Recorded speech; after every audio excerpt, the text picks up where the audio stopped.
আজ আমরা জানব আর্কটিক এবং অ্যান্টার্কটিকার অবস্থান। এই দুটি শব্দ শুনতে একই রকম মনে হলেও এদের অবস্থান কিন্তু এক জায়গায় নয়।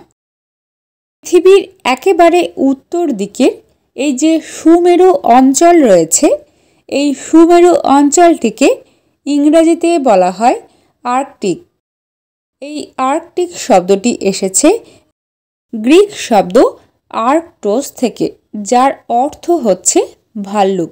সুমেরু অঞ্চলের আকাশে উত্তর পূর্ব কোণে ভাল্লুকের মতন একটি তারামণ্ডল দেখতে পাওয়া যায়, সেই জন্য এই অঞ্চলটিকে বলা হয় আর্কটিক অঞ্চল। অপরদিকে পৃথিবীর উত্তর মেরুর একেবারে বিপরীতে রয়েছে দক্ষিণ মেরু, আর এই দক্ষিণ মেরুতে অবস্থিত হচ্ছে অ্যান্টার্কটিকা অঞ্চলটি। এটি পৃথিবীর দক্ষিণতম ও সবচেয়ে কম জনবহুল একটি মহাদেশ।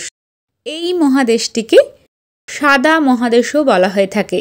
তাহলে আমরা দেখতে পাচ্ছি আর্কটিক এবং অ্যান্টার্কটিকা এই দুটি অঞ্চলের অবস্থান সম্পূর্ণ বিপরীত।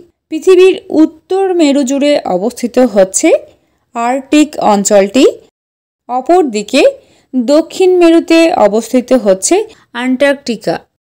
এই দুটি স্থানের নামের মধ্যে মিল থাকলেও এদের অবস্থান সম্পূর্ণ বিপরীতে। একজনের অবস্থান উত্তর মেরু, অপরজনের অবস্থান হচ্ছে দক্ষিণ মেরুতে। আশা করি বুঝতে পেরেছ। ভিডিওটি দেখার জন্য ধন্যবাদ।